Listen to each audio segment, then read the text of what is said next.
Hey folks, Steve here. Hey, what I'm doing today is I'm going to basically set up my workbench and get my table saw going, get a track saw going, and I'm going to go ahead and break down some plywood. I have this project that I'm building at school. It's basically just a set of shelves, roughly 2 feet wide by more or less 8 feet tall, and it's just it. The goal would be for it to hold a lot of science equipment, just probes and some computer-based data collection things. And I have a lot of it. I just recently got a supply in, and I just have no storage. And I'm a bit of a hoarder. I will fully admit that. I need to go through my storeroom and really clean a lot of things out that just haven't been used. Maybe even since I've been there, and I've been there now 16, 17 years.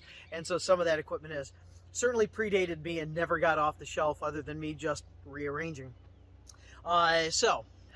Beyond that, I do want to build some shelves. I do have all the uprights made, but I have to drill all the every on 2-inch center, all the adjustable shelf pin holes. So I will have to do that at some point. Other than that, though, today's about breaking down some plywood. I have a couple of larger sheets of plywood that I'm going to make into shelves. This doesn't have to be overly pretty. I will stain it and I will seal it, maybe all in one, like a wipe-on poly. And just to make that happen, make it look like I meant to put it together, and that it's intentional. I already have built one, and maybe I'll insert a picture somewhere up in here of the unit that I have already made. It'll be fully loaded, but with that unit up in there, if I've inserted the picture, because I'm not a videographer, so if I've inserted that picture up there, it's fully loaded with some other things anyway.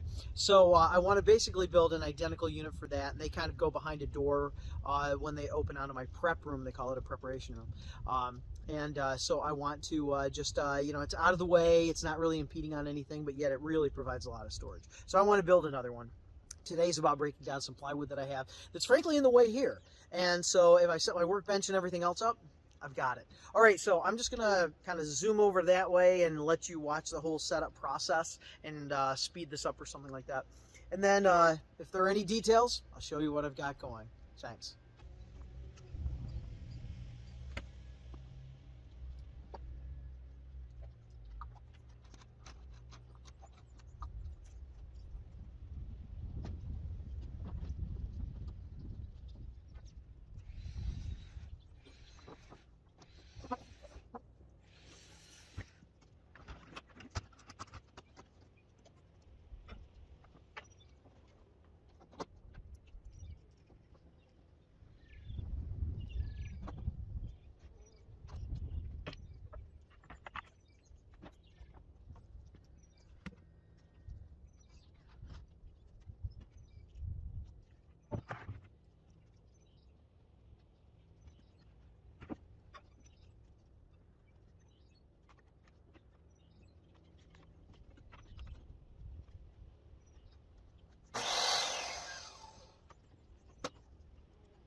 Well, setup is essentially complete, and I'm ready to figure out exactly of the pieces of plywood that I have, the smaller ones, the relatively square one, and then the L-shaped piece.